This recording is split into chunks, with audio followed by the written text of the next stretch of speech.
Davos 2025. Much of it was classic snow, billionaires and world leaders. But it was not business as usual. Events were shaped by one of the most remarkable political comebacks of all time. I, Donald John Trump, do solemnly swear. In Washington, Donald Trump was inaugurated for a second time as U.S. president. He loomed large over the World Economic Forum before speaking by video link, warning of tariffs and calling for lower oil prices. If you don't make your product in America, then very simply you will have to pay a tariff. Trump was the talk of the town. He's a deal maker, right? And if you're a deal maker, the first thing you do is you show your powerful stance. There's the policy environment and then there's the rhetoric. And I think we can actually get to a positive policy environment. He makes big, broad statements. I'm going to buy Greenland.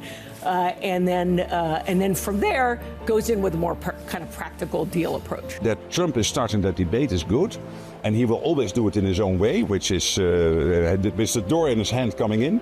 But that's okay, because that makes it possible for you then to come to an agreement. If you're an entrepreneur and you're getting out of bed in the United States this week, you are full of optimism and energy. The pro-business, pro-simplification, pro-growth agenda is very encouraging. It's a pro-business, it's a smart regulatory environment. So everyone's thinking that's very good for business. But I think we're going to ultimately have to see what the year brings, because there's still more unknowns than knowns in the equation at this point. The policies that are announced are not particularly growth enhancing, not only for Europe or for the rest of the world, but even for the US. A trade war is not in the interest of the US and, of course, in the interest of the European Union. Clearly, the rhetoric is something we're going to have to tackle. His presidency could reshape much of the global order, from trade to security. In a moment, we hear from Trump's ally, the Argentinian president, but first, the president of Ukraine on what Trump could mean for the Russian invasion. Everything to do with Ukraine has been waiting for January the 20th and Donald Trump's inauguration. He promised that he would have a peace deal in 24 hours. I think he's missed that. But his envoy to Ukraine, Keith Kellogg, says that he thinks you should be able to get a deal in 100 days. Do you think that's possible? President Trump is now on top, as they say. He had a strong victory in the elections and is now taking steps directed at internal politics. The issue of ending the war in Ukraine must be, I believe, the victory for Trump and not for Putin. Putin is nobody for him. America is way stronger and Europe is way stronger. China is way stronger than Russia. They are all players. I remember seeing a video of you when they had the talks with Putin before, when I think it was Merkel and Macron were there, and they to the outside eye, they seemed to sideline you a bit at that particular set of talks. Do you worry that America will try and do a deal behind your back, maybe? I very much believe that the U.S. won't do that. Although I'm not sure that earlier this did not happen. Here I'm not speaking about America. I'm speaking here also about some European partners. I don't know. And I'll be frank with you. What I know, and I'm always frank in sharing that the fact that the U.S. and Europe communicated with Russians on the level of intelligence before the full-scale invasion and during the full-scale invasion, all that was in place. Trump has said that he's arranging a call with Putin. From what you've just said, it sounds like you would be nervous about that.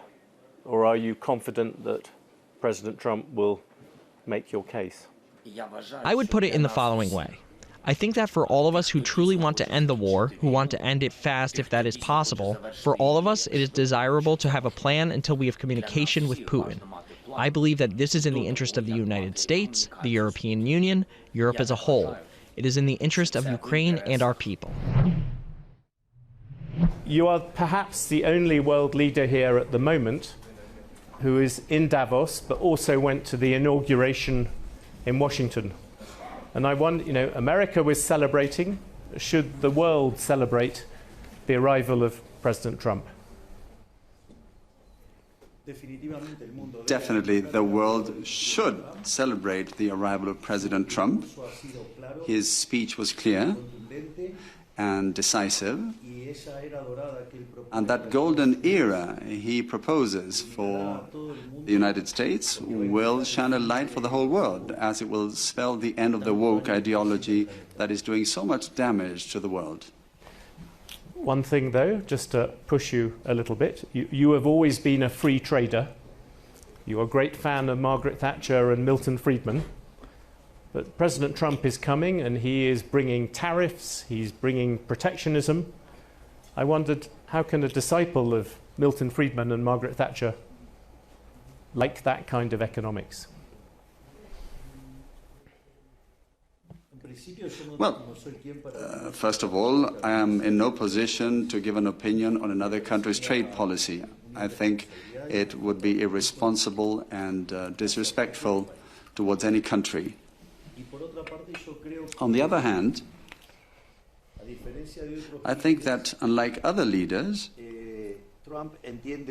Trump understands very well geopolitics and uses the US trade geopolitics as part of the broader geopolitics. It's not that he is protectionist. Rather, he knows what the role of the US in the world is, and therefore, his trade policy is a part of his geopolitical strategy. It is a geopolitical tool. That's the point. So if you fail to understand the playing field that Trump is playing on, it'll be hard to understand his vision. But certainly, the guidelines he is putting forward will bring a much better world, no doubt. Did you discuss a free trade agreement with Argentina, with President Trump or his advisors? We are working very hard on the possibility of entering into a free trade agreement, and in fact, when I recently took over as pro tempore president of Mercosur, I pointed out that Mercosur should move forward on three fronts. One related to the fight against terrorism, drug trafficking, and that is also easy to move forward on, bringing down the common external tariff, but also being able to make progress independently. In other words, that each of our countries should have independence to be able to work on trade agreements, because clearly Argentina has decided to become integrated into the rest of the world. It wants to go back to its golden era in history, what was an important world player. And for that, we need to move forward on free trade agreements. We need to open up the economy, and Mercosur can't become an obstacle to that. Therefore,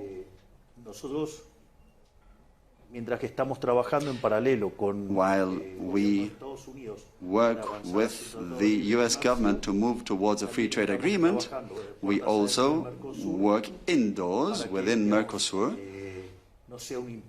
so that it won't be an obstacle to move towards free trade. So we're working very hard on that. Would you leave, very quickly, would you leave Mercosur to do a free trade agreement with America?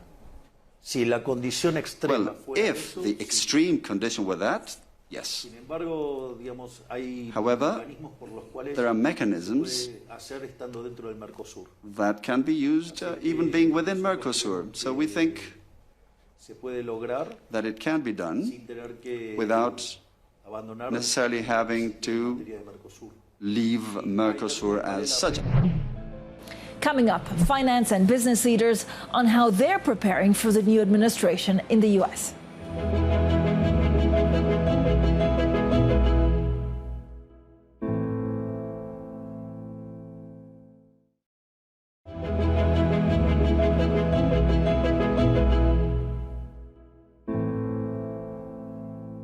The last 24 hours are just showing that there's going to be a lot of changes that we all have to digest. At JP Morgan, we have a war room set up to analyze and evaluate each and every one of these. So they've been up all night and are working on it. And I think that, you know, time will tell.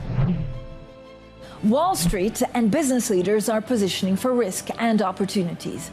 In just a moment, we'll hear from the chief executives of Franklin Templeton on crypto and Saudi Aramco on China demand. But first, Ted Pick of Morgan Stanley. The vernacular of whether we're really moving with animal spirits is whether we see a bunch of M&A prints. Like, where are those M&A announcements? And the reality is, over the last number of years, we've had, I think, two major uncertainties, right? The end of financial repression, 0 and 0, is that finally passes, and do we kind of know where rates are going to be? And we can focus on the detail of whether there'll be, one or two moves or none at all, but at least we generally know that for the next period of time, the U.S. risk-free rate is somewhere in the mid-4s. And then you can apply discount rates for country risk and the company and the rest of it. So that's kind of past us. So that's an uncertainty that's taken off the table if you're a CFO and you're in a boardroom. The second set of uncertainties has been around sort of the end of history, which is the resumption of nation states and the like. And one could argue, well, there's a lot of uncertainty in the world. I would argue the combination of having some sense of a rate framework and having some sense that things are going to happen in the U.S., in Europe, around the world, I think it galvanizes the corporate community. And so the question is, how much is the market discounted that? How fast will that be? And I do think important catalyst to this will be there are the better part of 1,900 companies in the private equity space that have $1 billion of aggregate value, 5 years of life on average. Those companies need to move. So at some level, I couldn't tell you exactly the pacing of that activity, but we've been below trend line in the M&A market. We talk a couple years from now, I think we'll be a trend line or higher. I'm pretty confident about that. You think it's going to be M&A? You think it's going to be IPOs? I think it'll be everything. I think we've been talking about, you've talked about so much the sort of paucity of investable names, especially when you get past the big 7 companies and they're sort of small cap orphans without research. I think there's yes, it can be painful, Starbucks, for a young company to be public, but you get enduring long-term value from shareholders that actually can also add some value, and you can use that currency to make other acquisitions. It's really important to think of blockchain as a technology, as a programming language, right, that does certain things really well. I do think that it's likely that ETFs and mutual funds will ultimately be built on blockchain just because it's an incredibly efficient technology. And then there's the crypto world, some of which I think has tremendous opportunity, and some of which I think it'll be noise. It'll be a little bit like the dot-com era when, eventually you had some of the biggest companies of the next decade that came out of it, and then you had a lot that kind of blew away to the side. And so I think the crypto world is similar. I think the thing with the Trump administration is we're going to start to see them converge more, the TradFi and the crypto, which is something that we need. We need to have some sort of regulatory clarity so that you can bring these together, because fundamentally it will drive out costs, and there is great innovation that the technology enables. Most of the growth that we are seeing coming from Asia, China, India, and the rest of Asia, there is growth driven by liquid to chemical, for example, in China, transport fuel, majority also going as a jet fuel. So that's where we are seeing the growth that is coming. But the majority of the growth that we are seeing is coming from Asia in terms of the demand. It's interesting what you say about transport fuel in China, because obviously there's been a big shift towards the usage of electric vehicles. Analysts are saying that we're getting close to peak oil demand when it comes to transport fuel. What do you see? I think in China, as I said, there is a huge growth even for electric vehicles. The liquid to chemical, our strategy is to go to 4 million by 2030, about 4 million barrels per day. A lot of it is going into China. China, why do they need the liquid to chemical as a feed?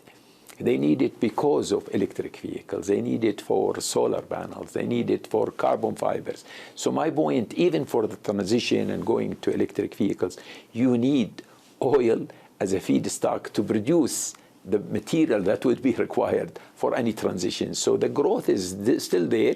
Instead of producing more gasoline and diesel, they are using the feedstock to produce more chemicals.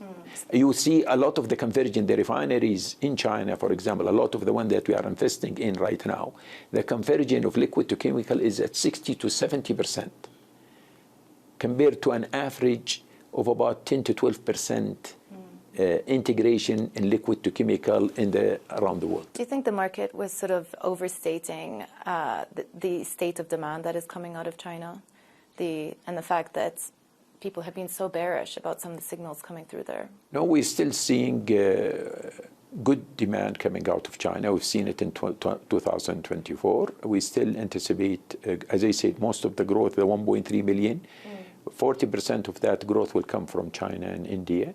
The rest is coming from the rest of the world. As I said, China, even when you talk about their move into electric vehicles and renewables and all of that, they need feedstock to create the material that will be used in these electric vehicles and these carbon fibers and all of these things. Coming up, this year's Davos theme was collaboration for the intelligent age. We hear from some of the leading voices in AI.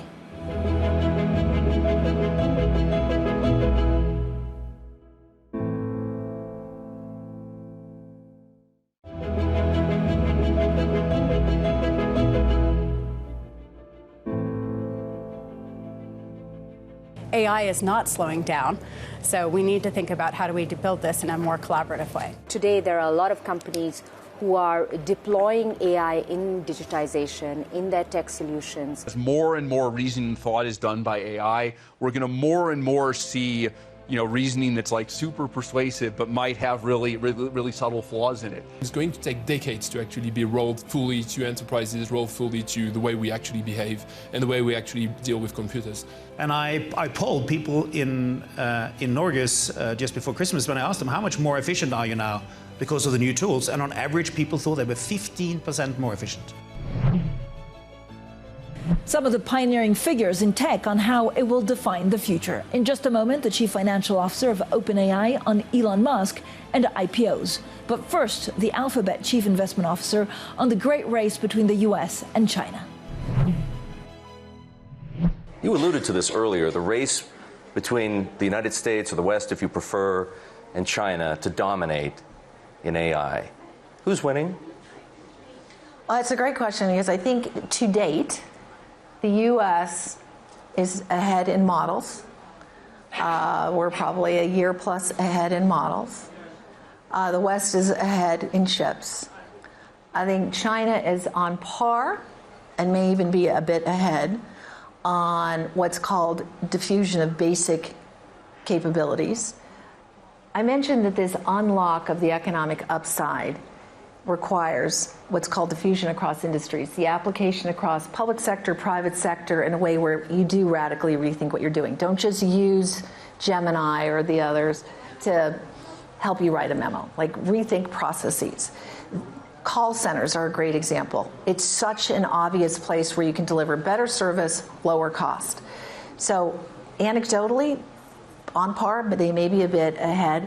The important thing is it can't be taken for granted that the U.S. or the West stays in the lead. And when we look at it, there are a couple of really critical elements that must be put in place. And it really goes back to your first question, how to engage with the Trump administration. You need the right regulatory framework. It needs to be bold and responsible. I'll come back to what we need. So the right regulatory framework. You need the right investment framework to make sure you crowd in private sector capital and you have the right public-private sector collaboration. And you also need, I think, importantly, to think not just within your boundary, but what partners globally, what other countries are in this broader ecosystem. Because the one thing I hear with every head of state with whom I meet is we want to be part of the digital transformation. We'd rather do it with the U.S., but in the absence of the U.S. being present, we will do it. And so I think level of engagement, things like what the AI diffusion rule that came out last week, how to make sure you can actually deliver for countries outside the U.S. is critically important. And on regulation, simple mnemonic device for you, fab, which is not like a semiconductor fab. You need to be focused. Like regulation shouldn't be one size fits all. The risk associated with email autocomplete is not the same as in healthcare.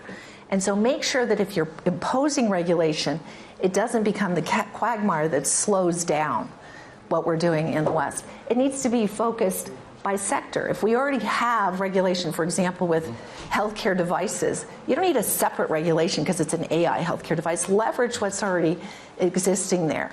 It needs to be aligned across geographies. Like if you have a patchwork quilt, that is going to impede investment. I'm not going to want to invest if I've got to have a separate set of rules and limitations. They go to the bottom of the list. And then balance has its whole as a risk manager in my prior life.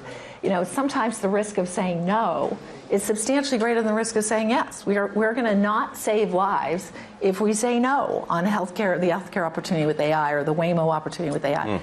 So those are the ways we can stay in the lead. It is not a foregone conclusion. We see Elon as a competitor. We think he's a strong competitor, but we hope that he won't keep resorting to kind of using law and lawfare to compete. I think even in his own words, AI and building AI is a very capital-intensive business. And I think even he recognized very early on that it would require us to be much more than a nonprofit. So I actually think he's even said that we shouldn't be a nonprofit to be able to raise the capital required. We have had to do an extraordinary amount of fundraising. Luckily, we also have a business model that supports it. I already talked about ChatGPT for consumer, over 300 million users today. That is and it's a workhorse when it comes to revenue growth, and ultimately profitability. But we are seeing now enterprises of every size embrace this technology, and we really see ourselves also as the enterprise company. In fact, there's a really good symbiosis between those two areas, because often when I meet customers, and I'm meeting a lot of them here in Davos, it's actually their personal experience they start with. When I say, hey, how are you using ChatGPT? They'll actually give me a personal anecdote first. And for those of you who sell into enterprises, you know that if you've won your customer heart in just their day-to-day, being able to go in and then sell them into their enterprise environment gets an awful lot easier. And so that enterprise model is really building across every sector of the economy, every type of company, every scale of company. And I'd be happy to talk through examples. Morgan Stanley is a great example, since we're talking financing, and they're also a good partner on that front. But they're using our technology in areas like wealth management, in areas like even their investment banking, and they've been doing it now for multiple years. So in terms of the future from a financing perspective, I suspect we will continue to have to finance at pace, but we will do that on the merits of our business as well. How about an IPO? What would that look like for OpenAI? You mentioned profitability. How far do you think we are from that? You're someone who's taken 2 companies public. What would the steps be for OpenAI to get there, and how far are we from profitability? Yeah, so as I've told every company I've been associated with on an IPO, it's not a destination. An IPO is just a marker on a journey. And if you get wrapped around the idea that the IPO is the destination, it's a very kind of dangerous world to live in, because there's a feeling of finality, and man, oh man, going public is just the beginning of another very interesting part of your journey. Like, what are the positives of an IPO? Number one, I think it's a very strong credentializing moment for any company. I love that moment of sunlight, of being able to show your financials externally, to show how your business is building. It's the best disinfectant in any room. It's a great way to fundraise, because it opens the door not just to equity and selling your equity in that moment, but it also starts opening the door to many more areas of financing, starting with mezzanine debt, structured debt, and so on. And again, in a world where we're buying a lot of compute, we need to get there fast, because equity is an expensive way to raise capital and to deploy capital. We need to make sure we continue to bring down that weighted average cost of capital. As always, a huge range of opinions here in Davos on the future of this U.S. administration and, more broadly, the future of the world. Join us again next year for more insight and analysis to help shape the year ahead. I'm Francine Lacqua, and this is Bloomberg.